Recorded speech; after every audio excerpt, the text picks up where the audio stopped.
On time. On time. L'émission bien dans son temps. On time. On time.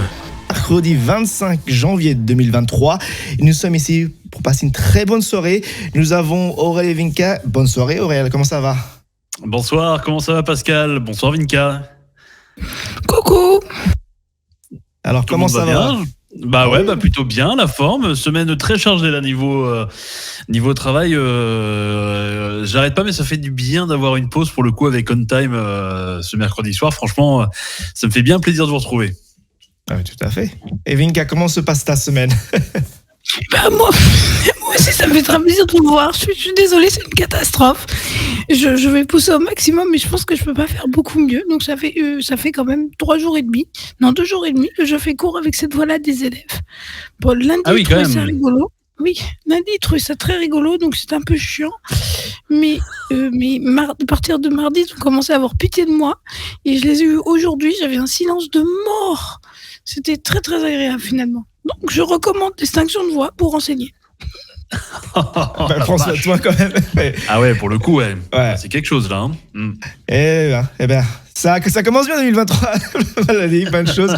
Mais c'est pas grave, on est là ici ce soir pour passer un bon moment avec plusieurs rubriques, bien entendu, avec la revue de la semaine, les questions entre amis, le laboratoire et bien entendu le voyage autour du monde, comme toutes les semaines. Et sans détour, on va commencer avec la première rubrique qui est la revue de la semaine. On time. On time. La revue de la semaine. Et cette semaine, nous avons 3 nouvelles qui viennent de partout dans le monde, des Espagnes, des États-Unis et de la France. On va commencer par la première, donc je ne sais pas si vous êtes au courant.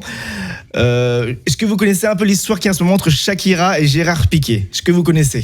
Ouais, c'est vraiment une histoire de dingue. Oui. Racontez-moi. Alors, je vais commencer. Pour une fois, je vais laisser Aurel un peu peindre le background de l'histoire. Alors, en gros, pour le coup, Gérard Piqué était donc le mec de Shakira. Ils sont quittés parce qu'il y avait des soupçons d'infidélité, ce qui s'est avéré pour le coup, parce que Gérard Piqué sort avec une mannequin aujourd'hui, donc âgée de 23 ans, qui s'appelle Clara Chia. Ou Chia, en tout cas c'est une Espagnole donc de Barcelone, et pour le coup depuis là quelques semaines, Shakira a l'air d'avoir beaucoup de remords envers Gérard Piqué, et elle le fait savoir, et puis Gérard Piqué il répond de façon assez drôle pour le coup. Et oui, donc il faut savoir que Shakira, elle, a fait une chanson en disant toi je t'aime plus, etc. Plein de pics. En particulier en fait en disant que moi j'étais une Ferrari, tu m'as remplacé pour une Twingo. Donc la Twingo c'est la remplaçante justement. Ouais. Et justement le joueur Gérard Piqué a voulu répondre. Et il a répondu comme ça. Attends, si je vais pouvoir vous partager la vidéo. Si tout va bien, voilà. Donc, vous pouvez voir ici, justement, qu'il s'est acheté une Twingo. Oui, il s'est acheté une Twingo. Il est arrivé en Twingo. Il s'est acheté une Twingo juste pour ça. Voilà. Parce que Shakira a fait une pique. Ah oui.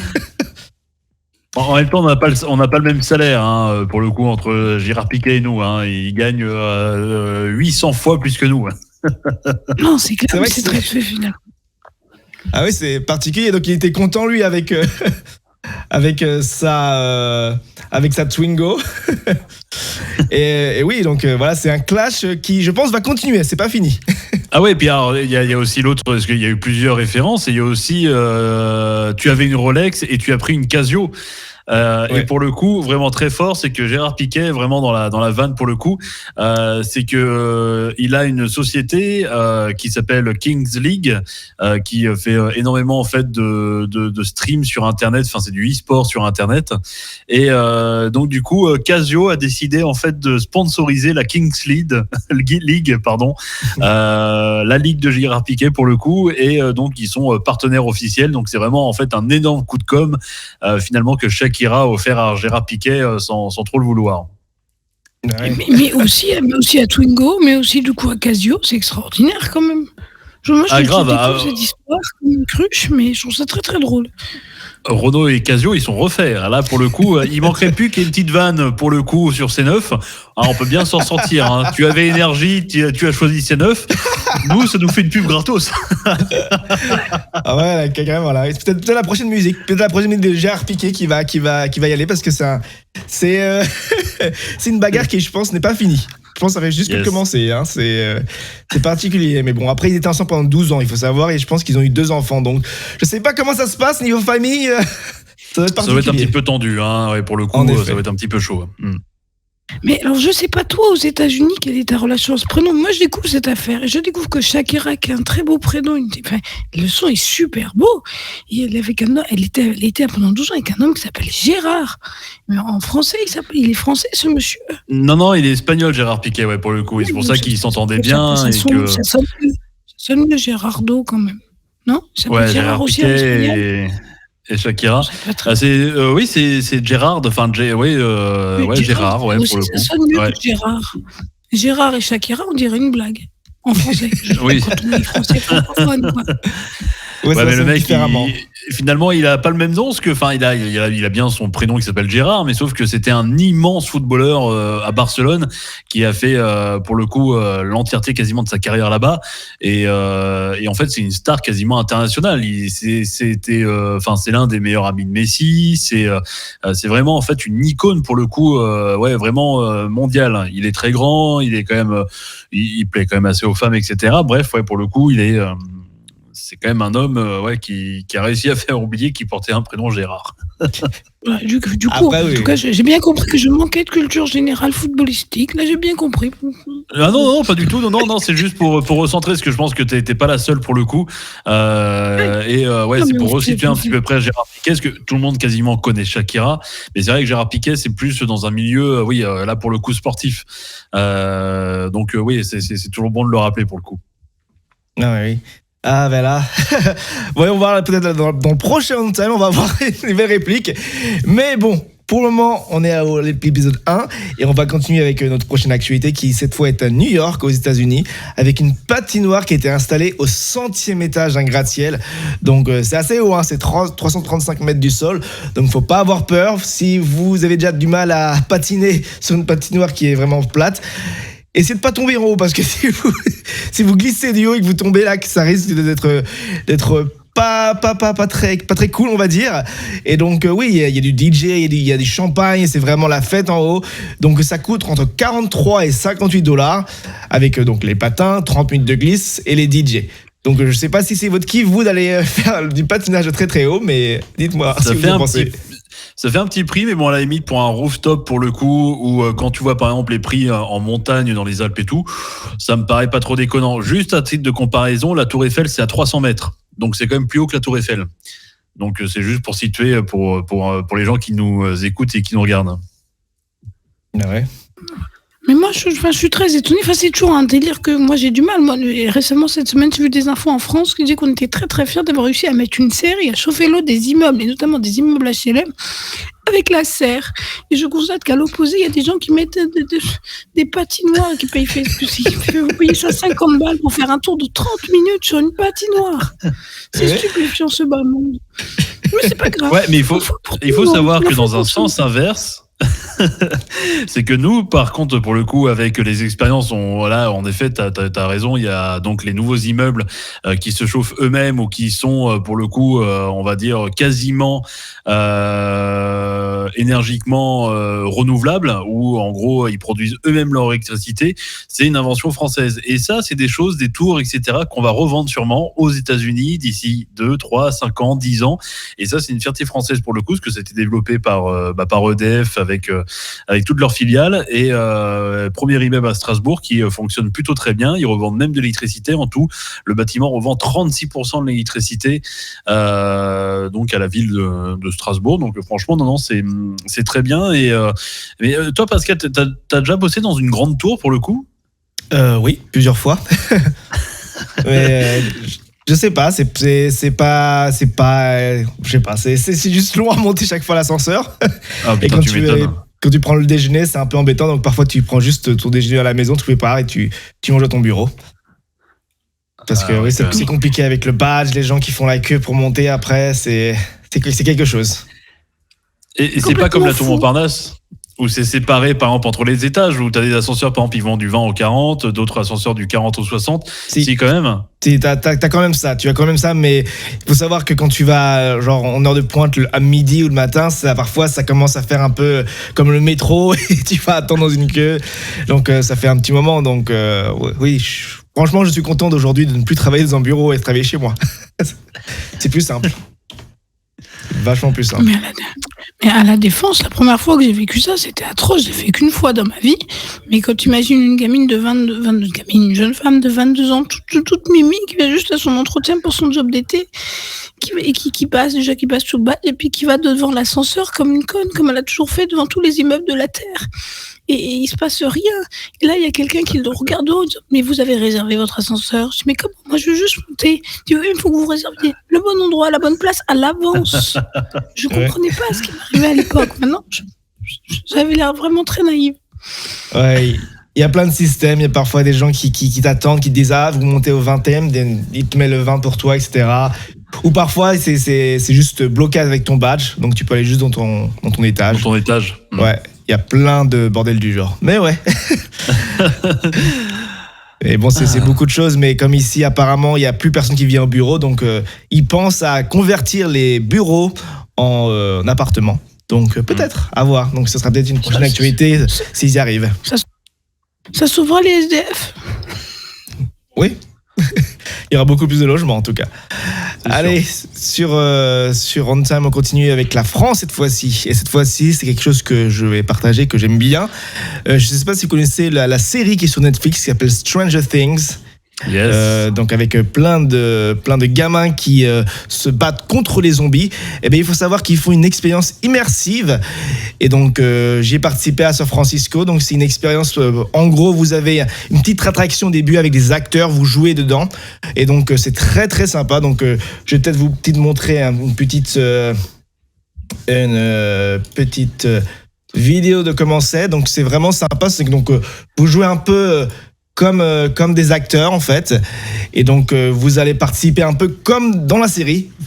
Vous allez être un personnage de la série, vous allez rentrer, vous allez jouer avec des petits jeux, des trucs du genre, vous allez voir si vous avez des compétences psychiques pour battre ces zombies et ces créatures.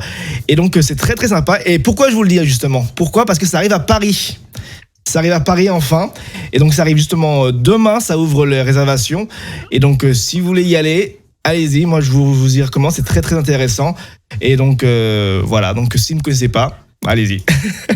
Alors ouais, en effet, ouais, donc pour reprendre, ouais, la billetterie ouvre demain, c'est à partir du mois de mars au Paris Event Center. Et toi, tu l'as fait en vrai Oui. aux États-Unis pour le coup? Ah, tu l'as déjà fait donc du coup? Je l'ai fait moi, oui. Ah, c'est et donc génial. c'est moi pour le retour d'expérience. Bon, apparemment selon l'actualité en France, ça va coûter les $30, 37 euros. On va le faire correctement. Ouais. Chez nous, c'est beaucoup plus cher. C'est dans les $70, trucs du genre. Donc allez-y, pour vous, c'est moitié moins cher.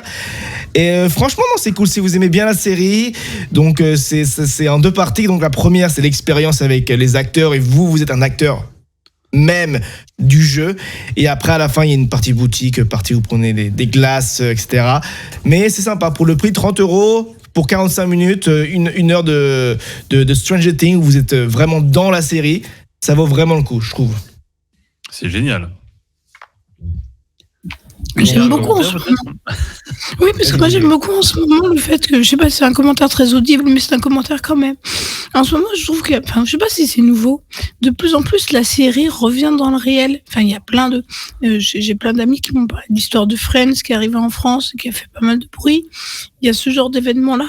Et je trouve que c'est intéressant je trouve ça intéressant juste intellectuellement, mais j'ai pas la réponse. Ça m'amuse de voir que de plus en plus les mondes de la fiction font rentrer les gens qui les regardent dans leur univers.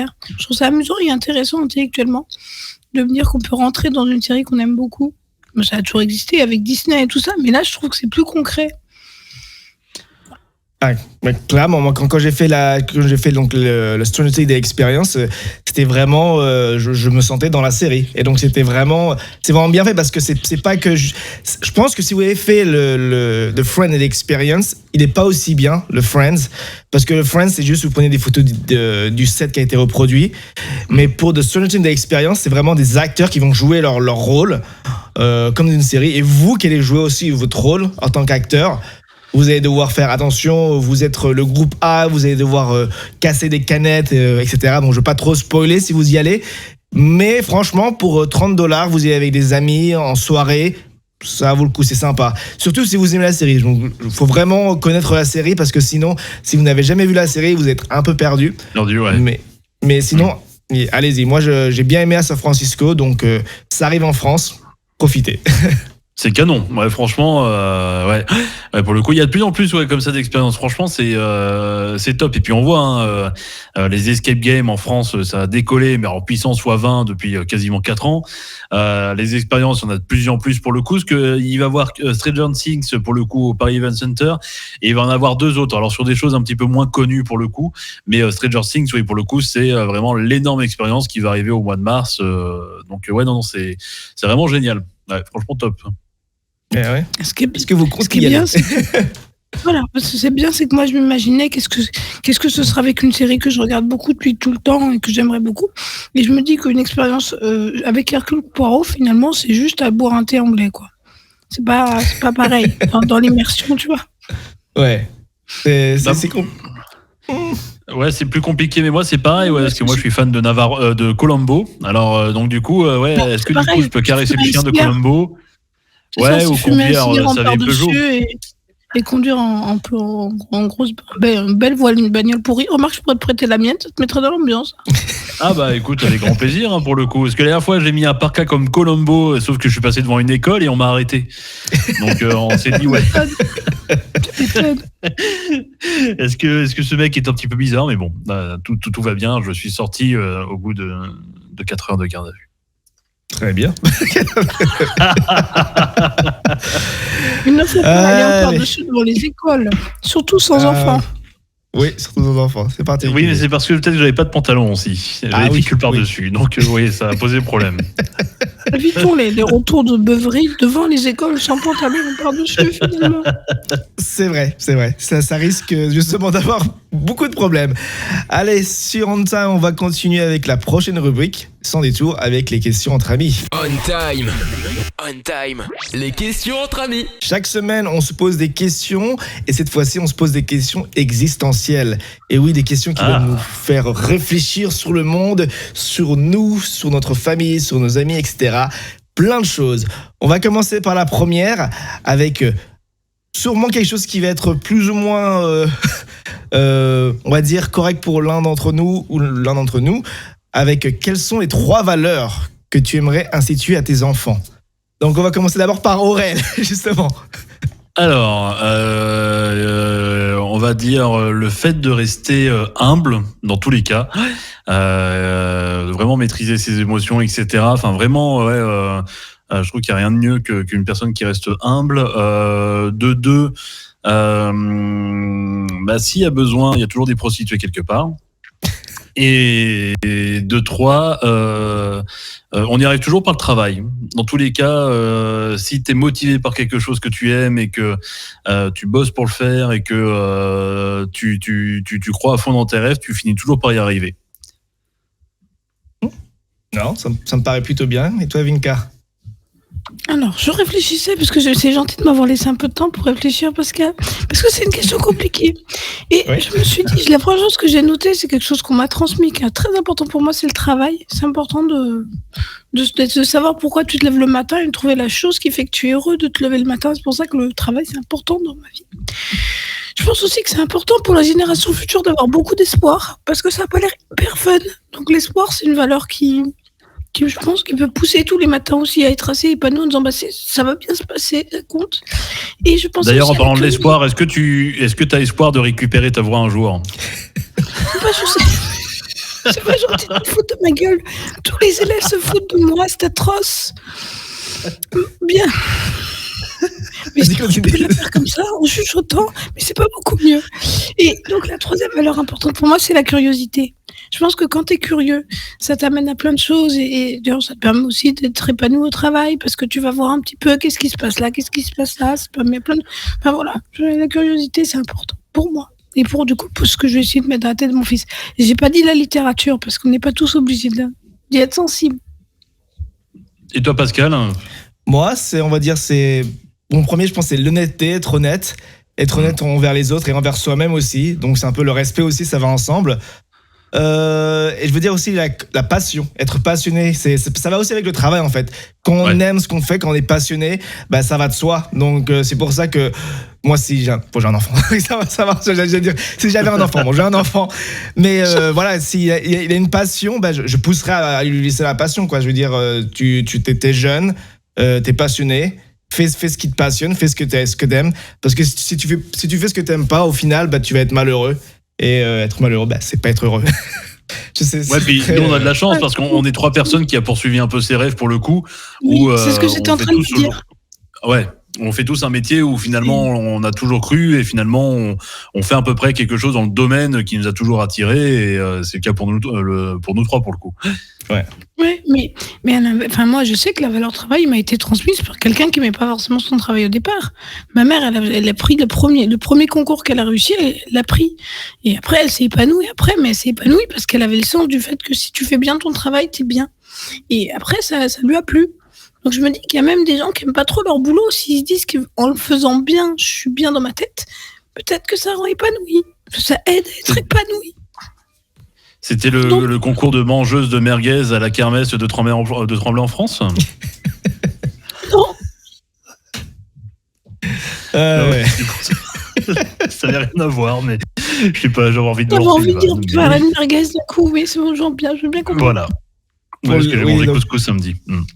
Pour l'histoire, il y a un peu d'histoire qui se passe. C9 était à Tremblay en France aussi, les anciens studios. Donc, pour l'histoire, hein, pour ceux qui savent pas ce que c'est cette ville, c'est lié à beaucoup de gens autour de C9 et dont particulièrement l'ancien studio.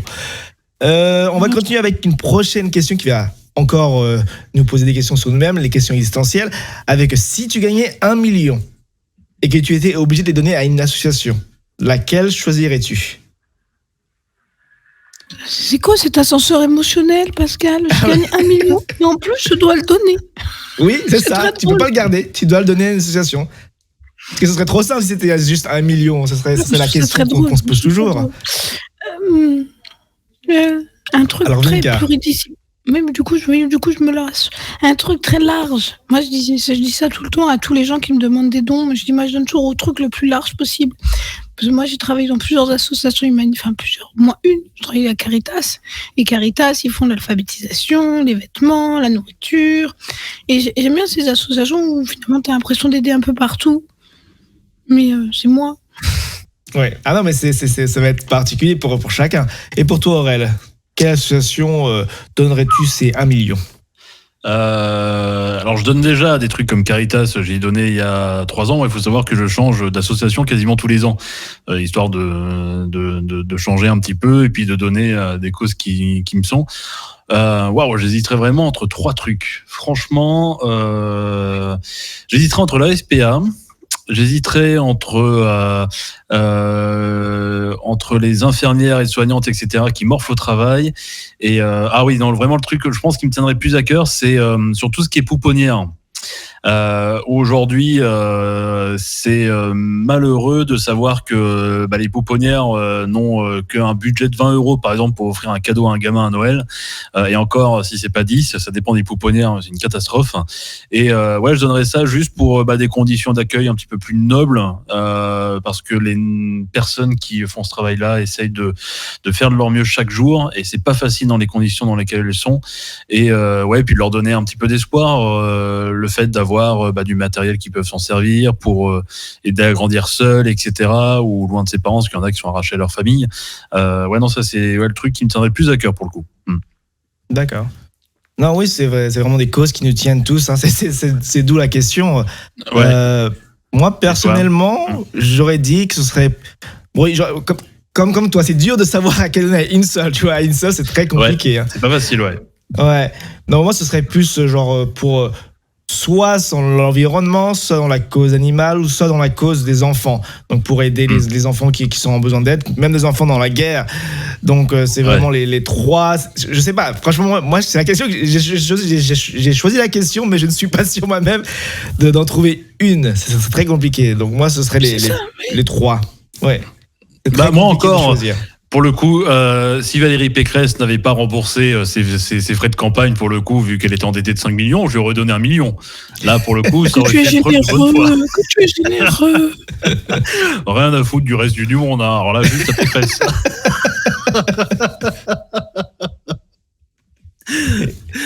Ah non, c'est atroce. Ça fait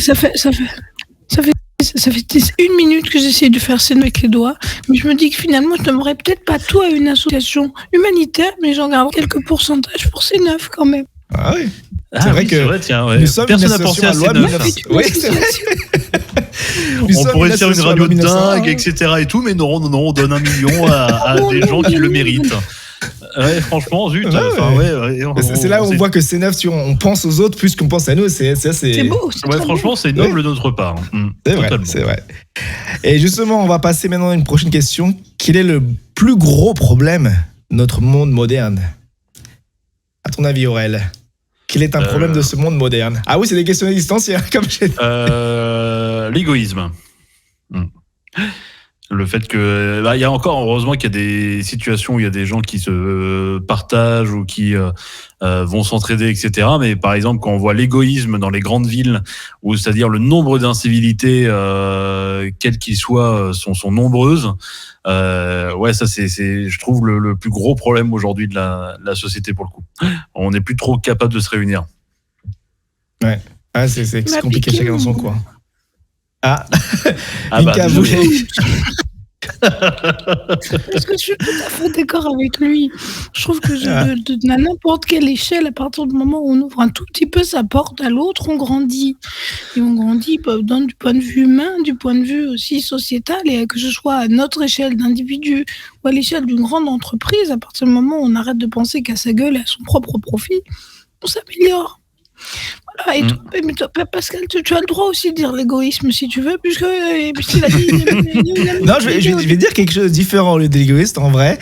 Je veux pas spécialement une valeur, mais je vais pointer le doigt sur quelque chose de très moderne, qui sont les nouvelles technologies et en particulier les réseaux sociaux. C'est pas faux, ouais, je pense que c'est un gros problème aujourd'hui. C'est que les réseaux sociaux ont pris le pas justement sur beaucoup de choses dans nos vies et pas dans le côté positif des choses. Hein. Parce que avant on était plus dans le partage, on allait dehors, on faisait des choses. Mais non, maintenant tout le monde est là. Comme tu l'as dit, c'est un peu l'égoïste. On est là, allez, je suis en vacances, regardez, je me prends une photo sur Instagram et voilà. Et c'est un peu le partage, mais sans les autres, juste soi et juste pour se montrer. Et donc c'est pour ça que je trouve ça recevoir des commentaires juste pour flatter son ego. Oui, tout à fait. Et non plus pour partager une donnée qui serait intéressant. Enfin, la base d'Internet, c'était le partage de la donnée intelligente et le partage d'un dictionnaire. Enfin, c'est-à-dire que la culture soit accessible à tous en temps réel et à une portée de main. Sauf qu'aujourd'hui, on est plus à la portée de la connerie. Il suffit de nous regarder. Hein. Non. Mais ce qui est fabuleux, c'est que ça m'amuse beaucoup que vous condamniez vous les réseaux sociaux et tout ce qui est lié aux nouvelles technologies, parce que c'est vous qui le travaillez plus encore que moi. Oui. Mais je trouve ça très amusant, parce que c'est plus ou moins ce qui vous nourrit, les garçons. Ah, mais clairement. C'est le paradoxe, hein. Ouais, c'est les cordonniers sont les plus mal chaussés, hein. Ouais. Non, mais c'est quand tu es dans le milieu, quand tu travailles dedans. Et que tu es dans justement les réunions où tu vois les réunions où justement on parle de ça, c'est comment un peu manipuler les gens pour leur faire acheter, cliquer. Toi, tu vois le côté malsain derrière. C'est là où tu vois, c'est vraiment, tu vois plus de choses que les gens, on va dire, je vais pas dire ordinaires, mais les gens qui sont pas dans la technologie. Voilà. Et là, tu vois en fait la manipulation malsaine qui est faite justement dans le côté social. C'est très très mal, ce que je trouve. Et c'est pour ça que j'en parle. Et justement, pour finir avec la dernière question, et justement avec un petit phénomène qui arrive de plus en plus, qui arrive en plus des réseaux sociaux, qui est l'intelligence artificielle. À votre avis, est-elle une menace ou une opportunité pour l'humanité?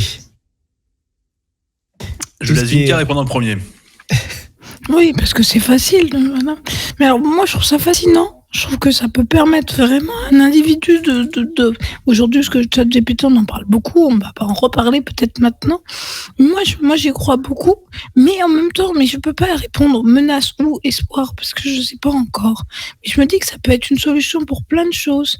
Quand je pense, par exemple, à la solitude dans les réseaux, ce que j'avais vu un reportage sur les chats les animaux artificiels qu'on était en train de créer pour les personnes dans les maisons de retraite, qui se sentaient un peu seuls. Moi, je me dis que c'est extraordinaire ce qu'on puisse créer des animaux pour régler la solitude des êtres humains. Moi, j'y crois un petit peu en cela, pour l'intelligence artificielle, sur la capacité que ça a aussi à permettre aux gens d'avoir du libre arbitre. Parce qu'une fois que tu dis, ah ben c'est extraordinaire, ChatGPT m'a fait ça, mais tu peux le modifier. J'ai un pote qui a fait un mail extraordinaire grâce à ça. Mais en utilisant son propre cerveau, il a fait faire un truc à la machine qui est extraordinaire. Donc, puis comme ma valeur, c'est l'espoir, je vais pas dire tout de suite que ça fait peur. On aura toujours besoin de gens qui pourraient faire réfléchir les machines. Ben voilà, j'y crois. D'accord, et toi, Aurel? Il y a des deux.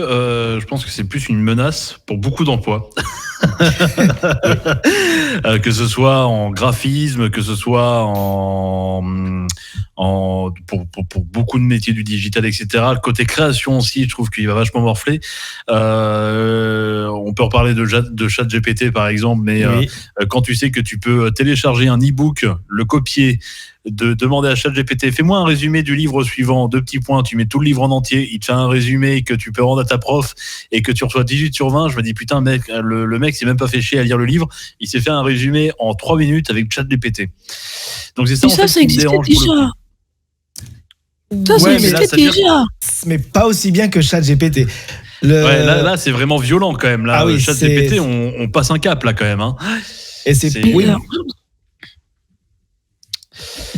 Mais ça, je suis d'accord, t'as un 18 sur 20, mais au final, t'es pas meilleur.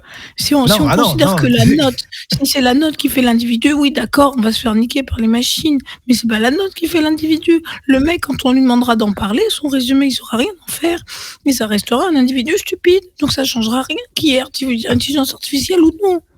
Donc moi, c'est un peu une menace en soi. Sur Internet. Mais non, parce que si c'est bien amené, si tu fais réfléchir l'individu, si tu fais surligner tous les mots qu'a sorti la machine, au moins il a un élément de culture commune. C'est vrai. Au moins il a intégré quelque chose qu'il n'aurait pas lu avant. Ouais, mais est-ce qu'il va lire forcément son résumé? Ça se trouve, il fait tellement confiance en ChatGPT qu'il se dit ok, ça passe. Peut-être. Oui, mais lui, dans l'instant, ça ira, mais 3 ans plus, oui. dans un an, ça ne marchera plus. Donc en fait... Après, il faut savoir que ChatGPT, c'est la première version du logiciel. Ça va s'améliorer.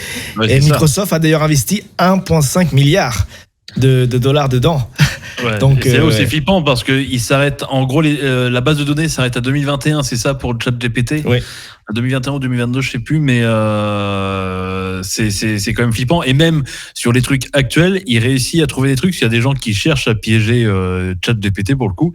Et quand tu vois, qui est devenu, par exemple, qui est le PDG actuel de Twitter, par exemple, il te sort la réponse donc d'Elon Musk, alors que c'est quelque chose qui est sorti en 2022 pour le coup. Oui. Et il retravaille sa question finalement en allant chercher les informations et en les retrouvant. Et ce qui est vraiment flippant en fait finalement, c'est que est-ce qu'on aura besoin des développeurs vu qu'il y a des générateurs de code de partout, des générateurs de NFT, générateurs de 3D, d'audio à du texte, d'audio à audio, du cerveau au texte, d'image à texte, il y a des générateurs d'audio, de vidéo, de texte, générateurs d'images, enfin bref, franchement, un peu de tout.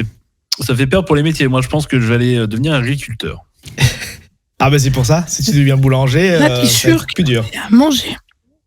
Voilà, exactement. Et au moins, comme ça, je fais vraiment quelque chose de mes mains. Et justement, je disais un peu pour revenir rapidement, il faut penser aussi que là, que c'est la première génération qui lui dit que la prochaine génération va être, on va dire, consciente de sa propre existence. Parce que, comme tu dis, il a découvert Elon Musk, d'accord ? C'est parce qu'en fait, il s'est servi des données que les utilisateurs lui ont données. Donc, il a appris de lui-même, justement. Chaque utilisateur, et donc il a appris de lui-même. Et peut-être à un moment, il va devenir intelligent. Donc il va se dire, ça c'est un peu la fiction, mais on va y arriver un jour. Hein. Avec Matrix, vous savez, où les robots prennent le contrôle, ils se disent, pourquoi garder les humains en vie, ça prend de la place. Pourquoi nous, les robots, on se met pas juste des machines, on a juste besoin de ça comme place, et on détruit les humains pour des batteries. On sait jamais, hein, l'intelligence artificielle peut être très dangereuse, mais bon, c'est une question existentielle qui est peut-être un peu longue. Ça peut faire peur, mais une fois qu'on a débranché de ChatGPT, il n'y a plus de ChatGPT, point. Oui, pour le moment. Ouais, c'est vrai. Tiens, je vais faire pipi sur le ChatGPT, tiens. Bon, c'était les questions existentielles, hein. Comme j'ai dit, cette semaine, c'était un peu les questions où on se pose un peu des trucs un peu compliqués, un peu durs, un peu différents de ce qu'on fait, un peu moins light. Mais bon, c'était cette semaine, et la semaine prochaine, peut-être on va faire des questions complètement débiles.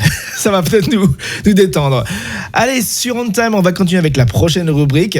J'espère que Vinka est prête, et on va partir justement avec le laboratoire. On Time, le laboratoire. Chaque semaine, l'un d'entre nous va faire une gâchette ou une dégustation qui va être parfois en rapport avec le voyage autour du monde. Et cette fois, c'est Vinka qui s'y colle, et avec peut-être l'invité qui va arriver. Oui, il va pas tarder, au fur et à mesure, il va arriver sans doute. Alors du coup, j'ai fait comme Aurel, j'ai tout gardé emballé pour faire le haul. Le haul, oui, il y a 4 trucs, ça s'appelle un haul normalement. Donc, comment t'avais appelé ça? Unboxing. C'est bien, ça fait de la SMR en plus, puisque je chuchote. C'est presque agréable. Oui. N'est-ce pas? Ça fait le même bruit que quand j'ouvre une boîte de capotes. Ouais, elles doivent piquer tes capotes. Ah bah, c'est des spicy. Ah, voilà. Donc, voici ce que j'ai reçu pour ce soir. Et on a résisté, mon mari a résisté parce que c'est lui qui a réceptionné le colis. Et il m'a dit, mais qu'est-ce qu'il a résisté pendant 2 semaines à ne pas les manger. Puisque ça se mange ce soir, ce que j'ai reçu. Ça, je suis nulle. Vraiment, je suis très, très nulle. Donc, s'il y en a un comme ça, je vous laisserai deviner ce que c'est. Un comme ça. Un comme ça. Et un comme ça. Et, a priori, ça se mange. Ça s'appelle des Poké. Et ça ressemble beaucoup, beaucoup à des Mikado. Et apparemment, c'est typique de la gastronomie japonaise. Et ça a des goûts très... Alors ça, je connais. Ça, absolument, j'aurais presque envie de goûter ça en premier. Parce que ça, c'est facile, des Mikado au chocolat. Mais ça, il y en a au thé matcha. Il y en a au cookie à la crème. Et il y en a à la fraise. Ah. Donc, mais ça me stupéfie. Alors, je vais goûter les cookies à la crème. Je suis pas très audacieuse comme fille. Mais je sais pas. C'est vraiment cookies à la crème ou c'est Oreo pour le coup? Je pense qu'ils n'ont pas le droit de mettre Oreo. Ah ouais, d'accord. C'est une question de droit, parce que sinon c'est vraiment un Oreo. Ouais, c'est vrai, oui, c'est ce que je remarquais sur la boîte pour le coup, et là c'est typique de l'Oreo, hein. Ouais. Ça sent l'Oreo. Et en effet, c'est un Mikado à l'Oreo. Et donc je découvre, donc ça c'est vraiment, c'est un grand classique de la cuisine japonaise, mais ça ressemble beaucoup, beaucoup, beaucoup au Mikado. D'accord. Justement, nous avons notre invité qui vient d'arriver sur l'interface. Je vais laisser Vinka faire les présentations et on va l'accueillir en direct. Bonsoir. Bonsoir Chris, bonsoir à toi. Bienvenue chez nous, je suis désolée, j'ai plus de voix. Normalement, je suis beaucoup plus audible. Donc bienvenue à toi, on est ravis de t'accueillir ce soir. C'est gentil. Et donc, tu inaugures avec nous la thématique de la semaine qui est le Japon. Ok. Pendant que je mange des Poké. Okay, voilà, elle est en train de manger des délicieuses choses. Alors ton prénom pour le coup, parce qu'on n'en a pas très bien entendu. Alors, mon prénom, on va dire que c'est Chris, hein, parce que à chaque fois que j'ai été sur des réseaux, sur des podcasts, comme ça, on a toujours appelé Chris. En plus, c'est court, ça va vite. On le retient bien. Ouais. Voilà, c'est ça. Voilà. Ça va assez vite.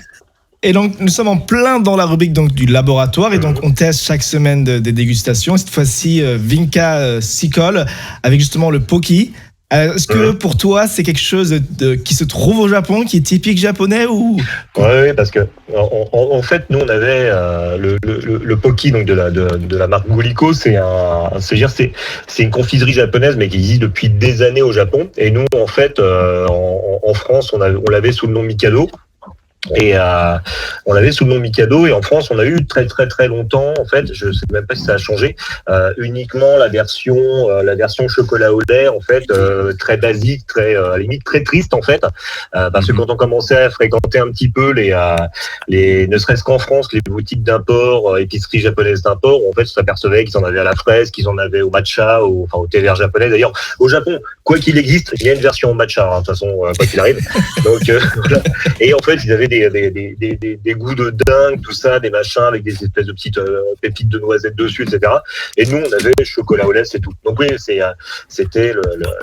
la confiserie japonaise. En fait, c'est un peu de truc parce que, en fait, l'occidental, quand il commence à attaquer, on va dire, ce qui est tout snack, junk food japonaise, tout de suite, il va se retrouver avec des trucs qu'il connaît en France, mais dans des versions complètement hallucinantes, quoi.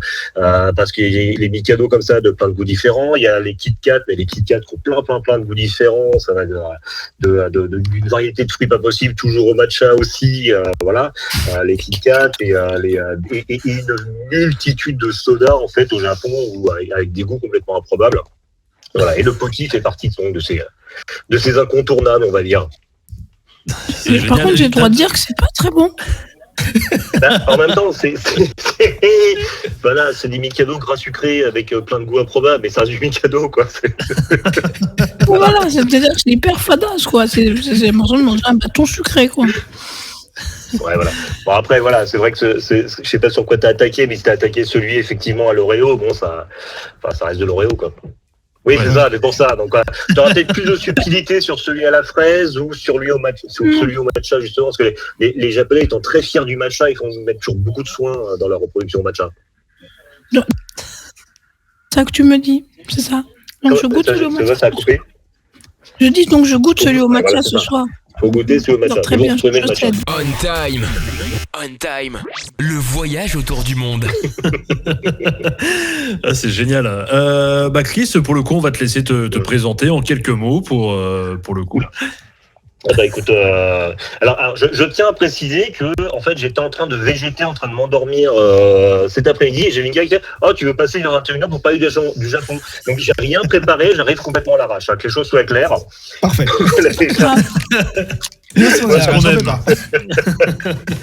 Donc voilà, Chris, je suis podcasteur depuis quelques années. On a été podcasteur, on va dire rétro, électro, synthwave, etc. Là, je suis je suis d'un côté dans un label de podcast qui s'appelle Galaxy Pop, où je le considère un petit peu comme une communauté hippie. Puisque en fait il y a plein de podcasts de plein de gens, t'as envie de venir faire un épisode de podcast, tu viens et t'es diffusé. Et d'un côté, je suis sur la chaîne Twitch Dojindo, où on parle justement de pop culture japonaise, puisque j'ai une grande passion pour la musique pop japonaise, allant de la city pop, parce que c'est très à la mode en ce moment, jusqu'à la J-pop et au rock visual kei, une sorte de heavy metal, glam metal japonais, quoi. Et donc j'ai eu l'occasion en fait dans ma formation de travailler au lycée français de Tokyo et aussi de retourner au Japon pour des vacances, voilà. C'est un pays qui est cher à mon cœur, on va dire. C'est génial. Alors Galaxy Pop, c'est le podcast, la constellation, c'est ça ou pas du tout? Voilà, c'est ça. Galaxy Pop, la constellation. Parce qu'il y a plusieurs ramifications de Galaxy Pop, et donc Galaxy Pop, la constellation, où tous les podcasts qui passent sont dessus. Et on met pas. C'est pour ça. Pour moi, c'est un peu une communauté hippie. J'aime beaucoup cet état d'esprit, c'est-à-dire qu'on met aucun podcast en avant. Et si des gens ont envie de venir faire un épisode, ont envie de proposer un projet, tout ça, sur Galaxy Pop, tout le monde est le bienvenu. Donc voilà, c'est assez open, voilà. Et Dojindo, c'est sur la pop culture japonaise précisément. C'est génial. Je savais pas que Vinka avait des potes comme ça, podcasteurs. Moi, je suis un grand fan de podcast, j'en écoute beaucoup, et donc du coup, je me dis mais tiens, ça me dit quelque chose. Mais c'est génial. Mais j'en ai fait des podcasts. En plus. Bah oui, on a travaillé. C'est comme ça qu'on s'est connus avec Chris. D'accord, mais c'est génial. Je savais pas si vous voulez que je grille ta double identité, donc c'est pour ça. Voilà, mais justement. On a travaillé ensemble sur un podcast qui à l'époque s'appelait le Synth Squad, qui était le premier podcast français à l'époque sur la synthwave. Et on a interviewé Carpenter Brut, voilà, et d'autres noms d'Interminus, d'autres noms de la synthwave à l'époque.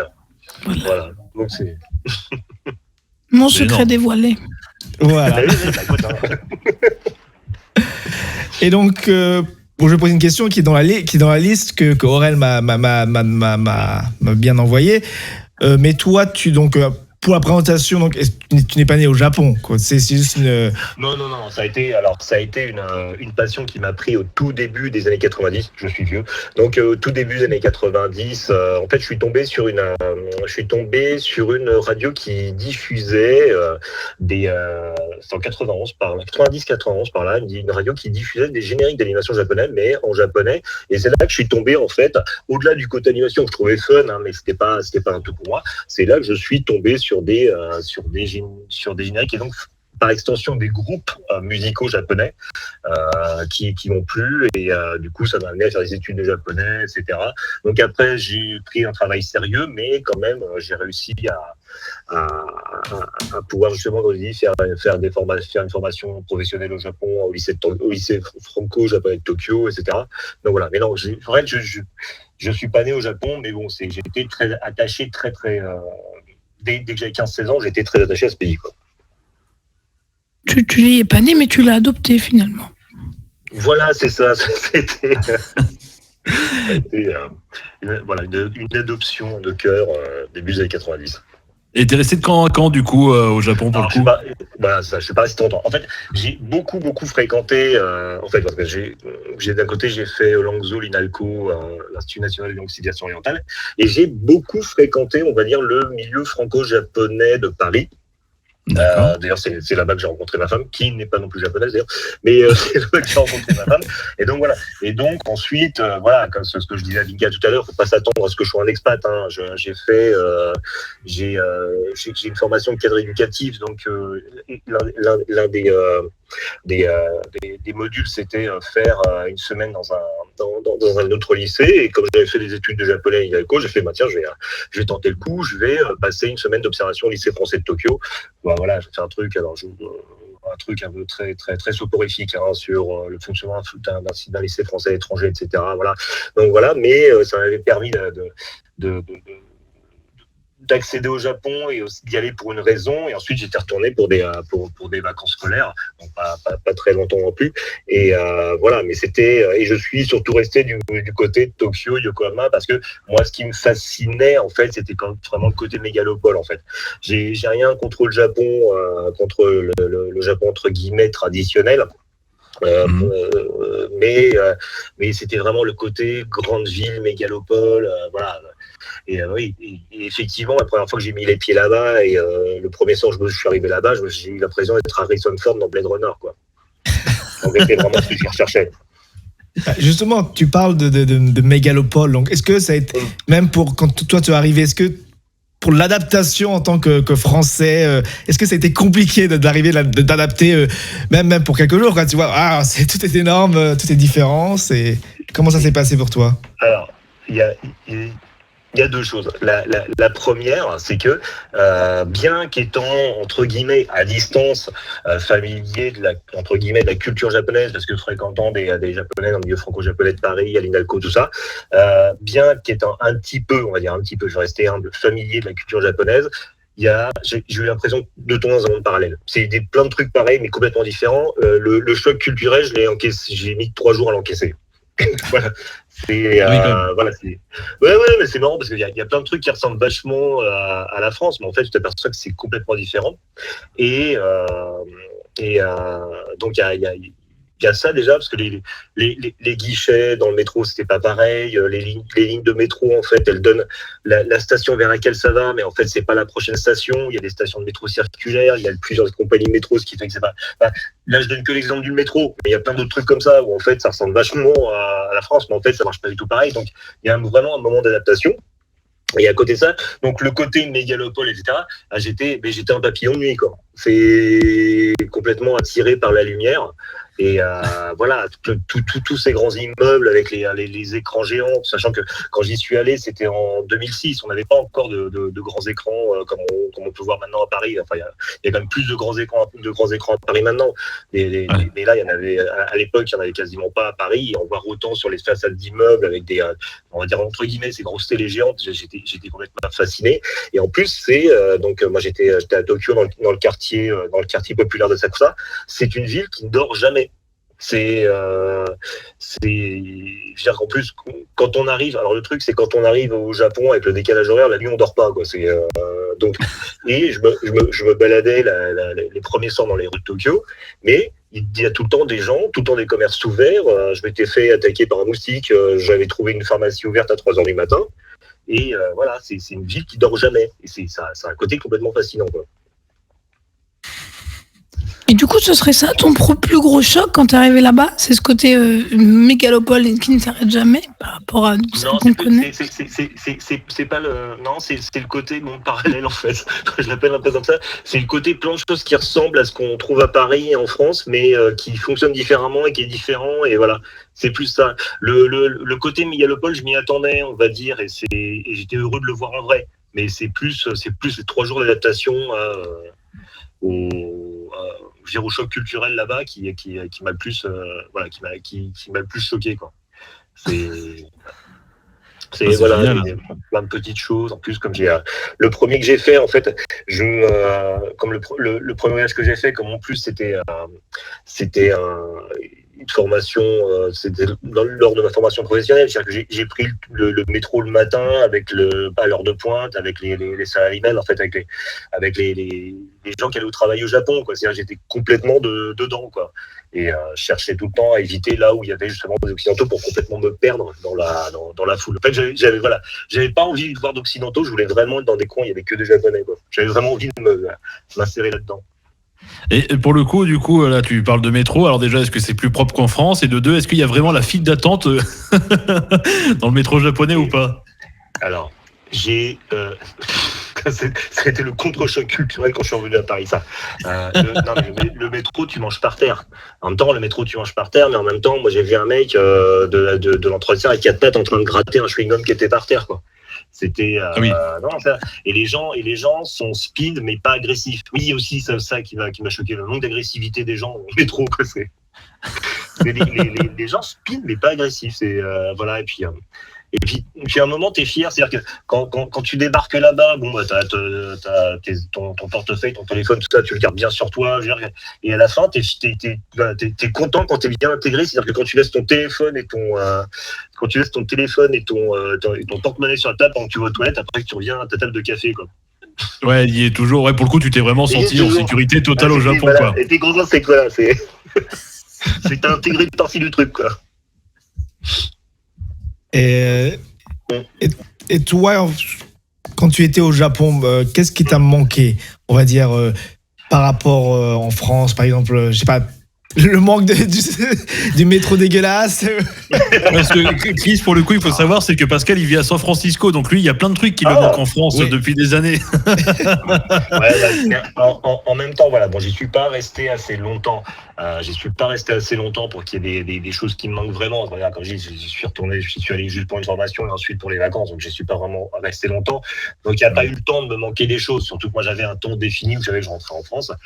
Peut-être un truc, c'est que justement à Tokyo même, en fait il fait jour super tôt, mais la nuit tombe super tôt aussi. Et du coup, alors décalage horaire plus nuit qui tombe super tôt. Les premiers temps, gros coup de blues le soir, en fait. C'était marrant, ouais. C'était ouais. C'est quoi l'heure du coucher de soleil à Tokyo pour le coup? Je sais que moi au mois de novembre, mais en même temps, voilà, c'est vraiment à Tokyo, ça arrive quand même plein d'immeubles autour. Mois de novembre, je vous dis pas de bêtises, fin octobre, début novembre, j'avais vers 4h l'après-midi, la nuit qui tombait déjà, quoi. Donc c'était. Ah oui. Je trouvais ça super tôt, quoi. C'était. Ça commençait à s'assombrir. Donc du coup, ouais. Du coup, voilà, c'est petit coup de blues au début à ces moments-là, mais sinon, voilà. Sinon, c'est vraiment histoire de trouver quelque chose, quoi, à redire, quoi. Parce que c'était quand même super fun, quoi. Et si tu devais trouver une seule, parce que tu nous en as donné beaucoup, la grande différence entre le Japon et la France. Si tu devais en trouver qu'une seule. Une seule. La plus grosse, pas une seule, la plus caricaturale, la plus manifeste. Wow. C'est un peu compliqué. C'est une question piège. Ouais, mais c'est complètement une question piège parce que je dirais, si, je sais, la grosse différence, dès que je me perdais un petit peu, il y a toujours quelqu'un qui est venu me demander s'il pouvait m'aider. J'ai vu un mec qui fumait, qui était à son boulot, qui fumait sa clope devant l'immeuble de son boulot. Et moi, je cherchais une expo à ce moment-là et j'avais l'adresse. Oui, parce qu'il faut savoir qu'au Japon, c'est les rues, c'est pas comme chez nous, ça marche par bloc. Donc, ça faut capter le machin. Une fois que tu l'as capté, ça va mieux. Mais avant, c'est un peu chaud. Donc, j'allais à une expo, je ne trouvais pas. J'ai montré l'adresse au mec. Le mec était à son boulot. Le mec, il m'a accompagné, en fait. C'est génial. Voilà. Le mec, il m'a pas fait, tu vas là. Il m'a fait, venez avec moi. Puis voilà. Et le mec, bon, c'est pas super bon non plus, mais le mec m'a accompagné jusqu'à là où je devais aller, quoi. Et c'était, c'est pas ici que ça arriverait. Ouais, puis chaque fois que j'étais un peu perdu, toujours à quelqu'un pour me demander, vous avez besoin d'aide, tout ça, c'était. Ah, c'est top. Hein. Et là, tu parlais d'ailleurs, là, tu t'as dit, oui, tu as eu un problème avec un moustique pour le coup. Et niveau santé, pour le coup, ça se passe comment du coup au Japon? T'arrives à trouver des pharmacies facilement? Le système pour te faire rembourser, il y a un système ou pas du tout? Alors, ça je pourrais pas dire parce que j'ai pas eu l'occasion de voilà. Je dis, mon seul problème, c'est que j'ai été attaqué par un moustique. Parce qu'en fait, oui, il y avait la clim, mais comme un abruti, j'ai ouvert la fenêtre alors qu'il faisait chaud, quoi. Donc, du coup, j'avais la tête. Et du coup, mais par contre, ouais, effectivement, je dirais, il était 3h du matin, et je me suis dit, bon, je le tente quand même. Je pensais trouver quelque chose dans un combini. En fait, les combini, c'est vraiment des supérettes, en fait, ouvertes 24h/24. Et en fait, j'ai vu une pharmacie, et, donc, voilà. Donc, il y a des pharmacies qui sont ouvertes 24h/24. Après, le système de santé, voilà, je pourrais pas te dire, franchement, je pourrais pas te dire, quoi. Attends. Non, supérette, ça se dit combini en japonais? Oui. Ça veut dire que parce que je suis quelqu'un d'extrêmement intelligent. Non, d'accord. Oui, oula. Non, je disais, comme je suis quelqu'un d'extrêmement qui fait des liens très très vite, ça voudrait dire que la chaîne qui marche beaucoup de micro-vidéos, oui. Ça veut dire supermarché. C'est-à-dire que finalement, ça veut dire Carrefour, quoi.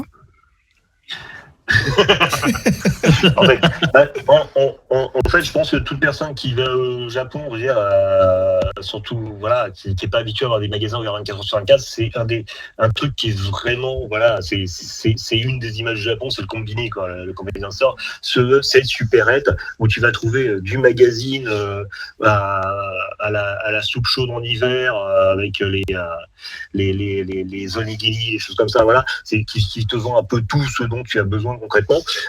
C'est des supérettes comme ça qui vont rester ouverts 24h/24. C'est clair que quand en France où tout était fermé à 19h, 20h, j'exagère un peu, mais dans ma jeunesse tout était fermé aussi le dimanche et le lundi. Quand tu découvrais ça au Japon, ça faisait quand même un choc. Et donc je pense que la chaîne Combini, voilà, ça a pris ce nom parce que c'était un nom. Je sais pas pourquoi en fait.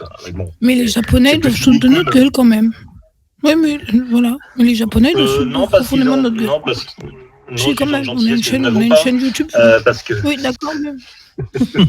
Bon, les franco-japonais alors. Oui. Les franco-japonais qu'on change de l'humour français et la langue. Il y a un respect des autres au Japon, il y a un respect de la vie ici, je sais. Tu m'as demandé de grosses différences. Et je vais te donner 2 exemples qui, moi, m'ont buté quand j'étais là-bas. Je me balade dans la rue et je vois 2 gamines qui déplacent un plot parce que ça pliait une feuille, en fait. Voilà, elles prennent le temps de s'arrêter, de déplacer le plot parce que ça pliait une feuille. À un moment, parce que j'étais fumeur à l'époque, et en fait, il y a une règle au Japon, c'est on marche pas en fumant, parce que marcher en fumant, ça risquerait de brûler les gens au passage quand on passe à côté de ça. Donc, quand tu veux fumer, t'avais soit, je sais pas si ça existe encore, les smoking pots, qui sont en fait des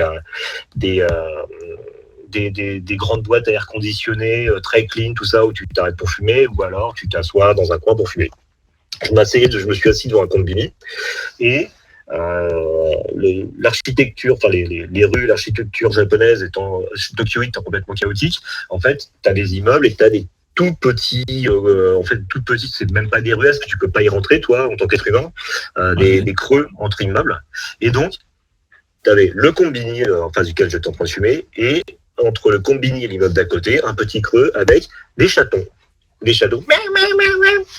Et voilà. Et donc des chatons. J'ai vu un salaryman. Enfin, salaryman, c'est l'homme de fer japonais, costard cravate, tout ça. Donc le salaryman, c'était le soir, donc il faisait nuit. Donc le mec, il devait certainement rentrer du boulot. Le salaryman, il passe devant le combini, il passe devant les chatons miaou miaou miaou. Le mec fait un demi-tour, il rentre dans le combini, il va acheter, alors je sais pas de quoi, c'était des boîtes de quoi. Donc de poissons, de thon, j'en sais rien. Et donc il ressort le combini et il sert aux chats, aux chatons des boîtes de thon, de poissons, je sais pas trop quoi. Mais un respect un respect de la vie, un respect du vivant en fait, un respect du vivant qui m'avait pas mal impressionné à l'époque. Et d'ailleurs, en parlant de mythes comme ça, etc., pour le coup, est-ce qu'il faut se déchausser quand on arrive chez quelqu'un au Japon, dans un restaurant et tout hein? Alors j'ai fait, parce qu'en fait, quand je suis allé au Japon, j'ai vu là-bas en fait une correspondante que j'avais depuis que j'étais en seconde. Ouais. Et du coup, elle qui habitait à Tokyo, et elle m'a fait visiter plein de restaurants. Et un soir, elle m'a envoyé, alors les restaurants classiques, voilà, moi j'ai fait beaucoup de ramenia, enfin des endroits où on va manger des ramen, on va manger du tonkatsu, enfin des choses comme ça. Voilà, donc là t'as pas besoin de te déchausser. Par contre, un soir, on m'a dit bon, on va faire un resto un peu classe. Je crois que c'était à Ginza. Ginza, c'est un quartier un peu chico, ça. Et là, par contre, oui, effectivement, c'est un restaurant dans lequel t'enlèves tes chaussures, tu la mets dans un petit casier, tout ça, comme à la piscine, en fait. J'ai fait cette blague de merde, et elle a eu la gentillesse de sourire, ça m'a fait plaisir. Donc voilà. Je suis un peu un beauf aussi, je sais pas si vous avez une pinka, vous avez dit. Donc, et du coup, voilà, donc ce resto un peu chicose, du coup, là, les chaussures, fallait mettre dans un petit casier. Donc ce que je trouvais assez marrant, c'est qu'à un moment, je suis allé aux toilettes, et puis tu croises un autre mec qui est comme toi, c'est-à-dire pieds nus sur le carrelage, voilà, c'est la vie comme ça. Et voilà, donc c'est ça. Une autre règle aussi, c'est que c'est très mal poli de se moucher. Alors, quand vous êtes au Japon en hiver, voilà, il faut quasiment aller se cacher dans un coin, pas qu'on vous entende, pour pouvoir se moucher, parce que c'est très mal poli de le faire en public. Et tu peux même pas te moucher aux toilettes, parce que c'est mal vu. Quand t'es caché, mais voilà. Enfin, tu vas pas te moucher.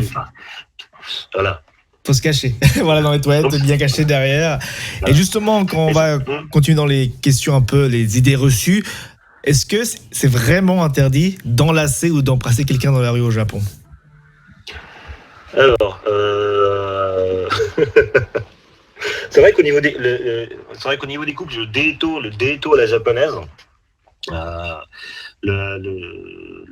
le daito à la japonaise, en fait, tu vas pas trop te toucher, tu vas pas trop, tu vas pas trop, voilà, te montrer, tu vas pas avoir trop de signes d'affection extérieure. Et en fait, donc, alors, tu as le daito où en fait, tu peux avoir le daito mais avec une amie. C'est-à-dire que tu sors pas avec elle, mais tu vas au ciné, tu vas au resto, machin, jusqu'à une certaine heure. C'est quoi cette heure? Je sais plus. Je sais que tu as une certaine heure au niveau du soir où, de toute façon, il faut être rentré avant cette heure-là parce que sinon, c'est quelque chose de plus sérieux.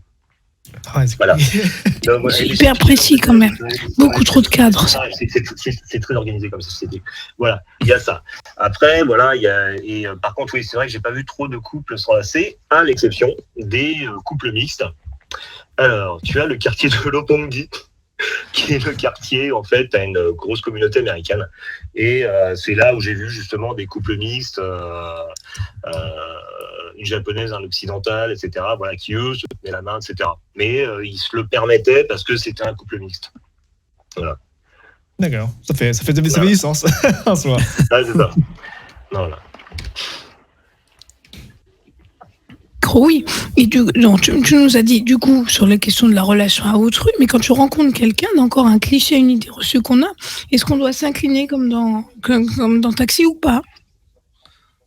Quand tu dis bonjour à quelqu'un d'inconnu. Ce qu'il faut savoir aussi, c'est que comment dire. Bon, les Japonais aiment pas trop que les Occidentaux les imitent parce qu'ils ont l'impression qu'on se moque d'eux. Alors, mes propos n'engagent que moi. Hein. Moi, ce sont des choses que j'ai remarquées, tout ça, voilà. Moi, je sais que je vois, par exemple, parce que je fréquentais un bar là-bas qui s'appelait Red Shoes, etc. Et là-bas, j'étais l'occidental du bar quand j'y étais.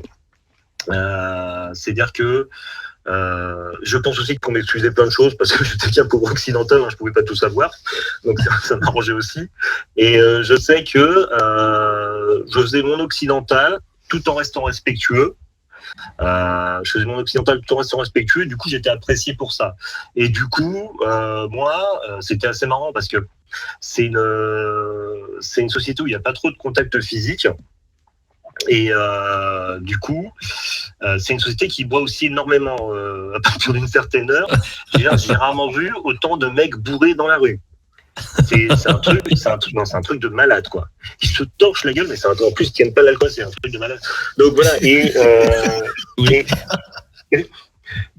du coup, je rentre dans le bar, c'est assez timide au départ, tout le monde se torche la gueule, à la fin, tout le monde me serrait la main, tout ça, la tape sur l'épaule, machin.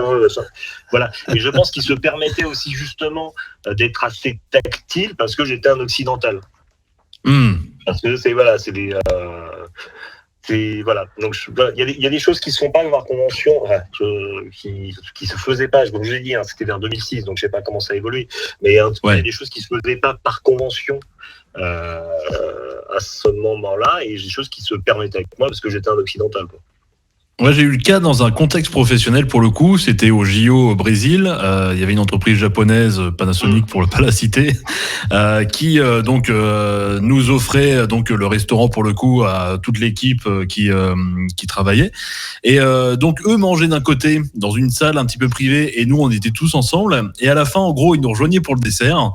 Où pour le coup le patron français nous avait un petit peu briefé en disant oui, il faut bien s'incliner, se lever, s'incliner pour dire bonjour et vous offrir leur offrande, donc généralement des bonbons, etc.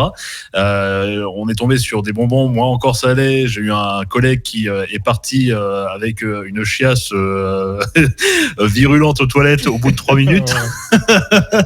Et pour le coup dans un contexte professionnel ça reste vachement l'inclinaison, etc.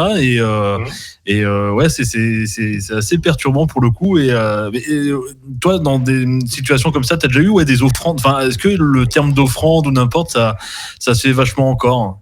Alors, tu vois, parce que tu m'y fais penser, ça me fait penser à un truc. Justement, je parlais de ce bar, le Red Shoes. Donc, premier voyage, j'avais au Red Shoes, et deuxième voyage, plusieurs mois après, j'y retourne. Les gens me reconnaissent, et le type voulait absolument m'offrir un truc. Et en fait, j'ai fait un truc qui est complètement impoli, mais je le savais pas. Mais c'est que je fais, mais non, c'est pas la peine. Je suis juste content de vous revoir. En fait, c'est super mal poli de faire ça. Donc après, je l'ai su. Voilà. Et là, je l'ai fait. Et le mec, il pouvait pas. Je revenais d'un pays lointain. Je revenais le voir. Le mec pouvait pas faire autrement. Et donc il m'a offert une connerie. C'est un éventail. Et il m'avait signé un des sous-verts du bar, quoi.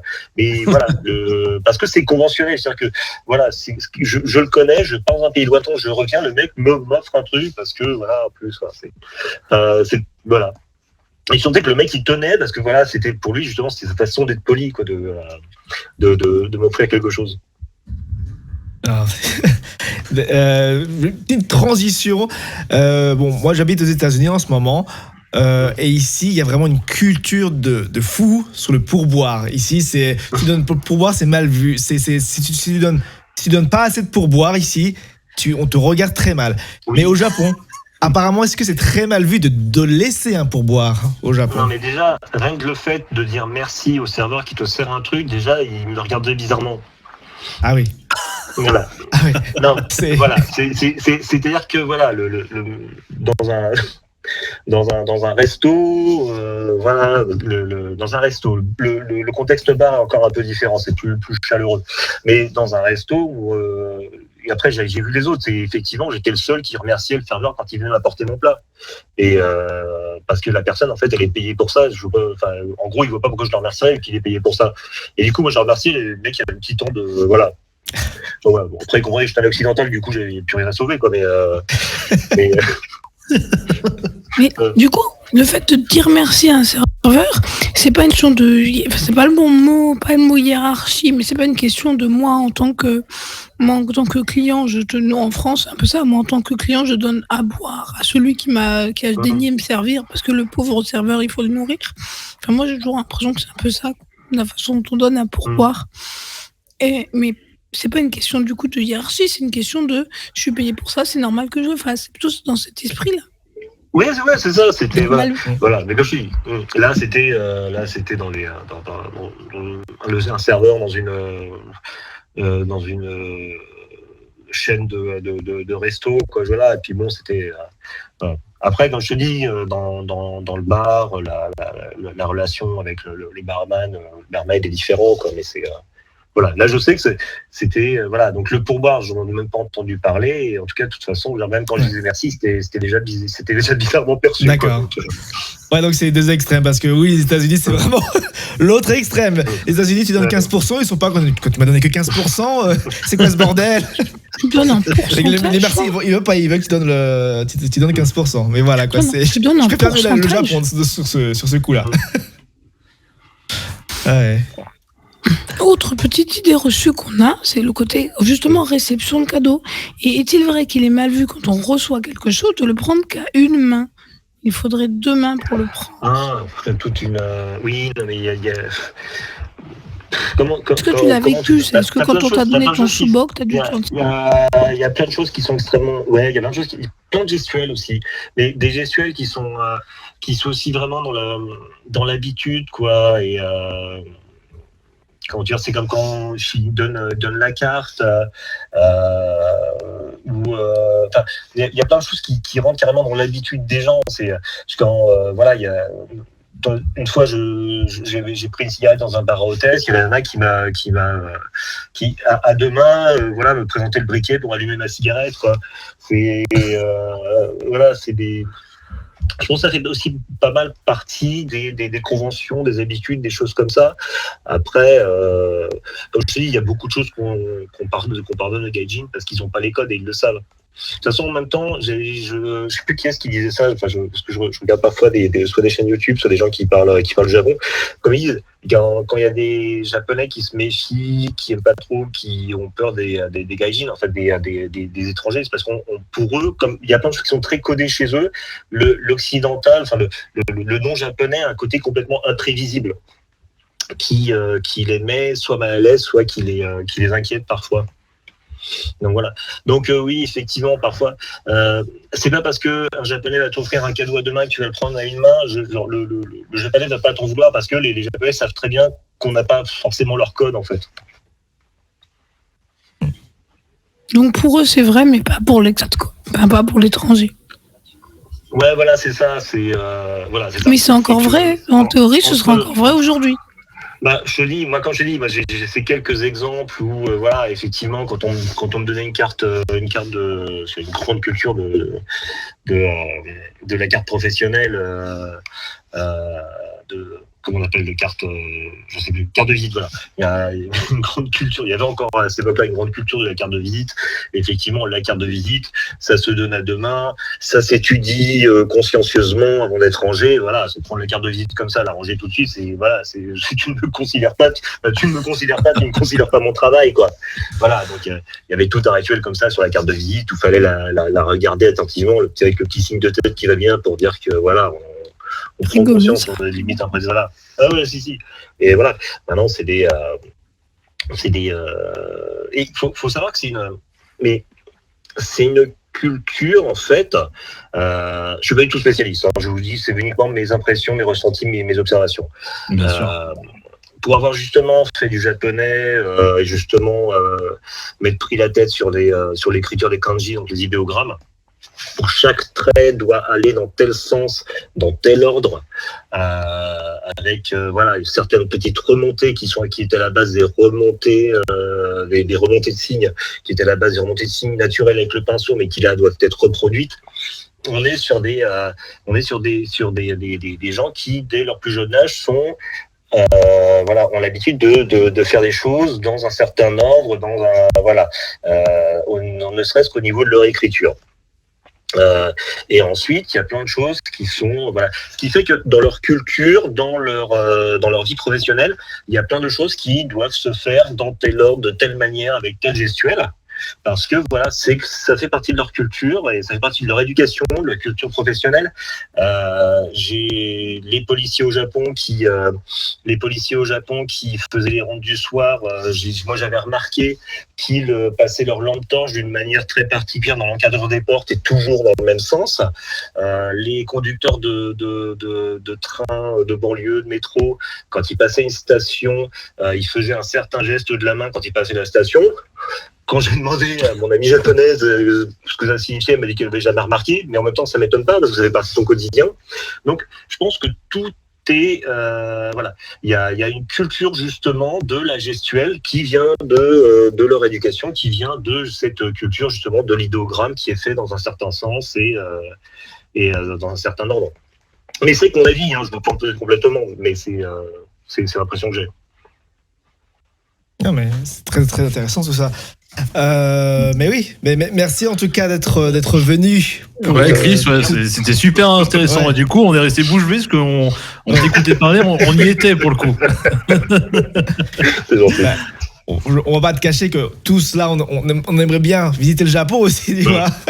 C'est un peu le rêve de Clairement. des gens. Hein. Faut vivre ça au moins une fois dans sa vie, quoi, juste histoire de le vivre. Carrément, ouais. Ouais, c'est un pays que je rêve d'aller visiter pour le coup, depuis un petit moment et j'avais eu l'occasion il y a 6 ans et je l'ai pas fait parce que j'avais un autre truc de prévu. Ah non, j'avais eu les Jeux Olympiques qui m'étaient tombés dessus. Mais c'est un regret pour le coup de pas avoir fait le Japon. Ouais. Eh oui. Eh bien. Mais là, ne désespérons pas. Je pense qu'il faut que j'arrête de parler ce soir. Oui, c'est pas l'air de s'arranger. Ah bah oui, ici, on n'a pas de... Tu vois, on fait travailler les gens même quand ils sont malades. Oui, c'est ça. Eh ben oui, c'est de là que s'achève l'émission. Donc merci Chris d'être venu. Merci beaucoup d'avoir invité. C'était génial. Tous ces éléments sur le Japon et surtout les idées reçues qui sont un peu balayées. Donc, c'est bien d'avoir un point de vue un peu plus interne. Mais oui, donc pour nous, On Time, on se retrouve la semaine prochaine, même heure, même endroit, sur C9 Radio, l'antenne. Également aussi sur nos réseaux sociaux, Twitch, Facebook, YouTube. Mais pour cela... Et puis les réseaux aussi de Chris, pour le coup, parce qu'il a un podcast et puis il a des choses en même temps derrière. Si tu as besoin de shout-out, merci beaucoup. Vas-y. Hein. Merci. Donc en ce qui concerne le podcast, pour le podcast, on a Galaxy Pop. Vous cherchez Galaxy Pop sur n'importe quel agrégateur de podcast. Et donc moi j'anime dessus en ce moment dernièrement un podcast qui s'appelle Babulu, B-A-B-U-R-U, qui est un podcast sur la culture japonaise de 78 à 98. Je sais, c'est très précis. En fait, c'est ça, ce qui est juste avant et dans la queue de la comète de la période de la bulle économique japonaise, qui est une période qui me fascine parce que c'est l'époque où le Japon était très, tout puissant économiquement et du coup culturellement ils se sont éclatés et ça a donné pas mal de trucs très rigolos. Donc sur Galaxy Pop et à côté de ça la chaîne Twitch Dojindo, D-O-G-I-N-D-O. Où il y a plein d'émissions sur la pop culture japonaise et je suis de temps en temps invité le dimanche matin pour faire une chronique justement sur la city pop, la funk japonaise des années 80. Le dimanche matin, j'ai une émission qui s'appelle le Morning Otak. C'est génial, top. Voilà. Merci beaucoup Chris. Merci beaucoup. Le lien s'affiche sur la vidéo. Oui, Vinka, je te laisse le mot de la fin. Moi, j'arrive. Mais quel mot, putain, il est inaudible, mon mot. Bah, c'est pour ça que je le laisse cette fois-ci. C'est catastrophique. Je pensais que ça s'améliorerait ce soir, mais ça marche pas. Je suis ravie d'avoir fait été ce soir avec vous. Je suis ravie d'avoir passé ce moment ensemble, d'avoir mélangé un peu mes deux mondes, parce que c'est un peu mon la radio que j'ai fait avec C9, c'est ma première radio. Ce que j'ai fait ensuite en podcast, c'est le deuxième événement où je me suis retrouvée devant un micro. Donc c'est aussi assez émouvant pour moi ce soir. Voilà, mais c'est une catastrophe. Ma voix est une catastrophe, mais j'en reviendrai la semaine prochaine de façon tout à fait audible. Mais je suis ravie d'avoir été avec vous ce soir. Bah nous aussi. Bah, nous aussi. Allez, ciao, à la semaine prochaine. Soirée, bonne semaine.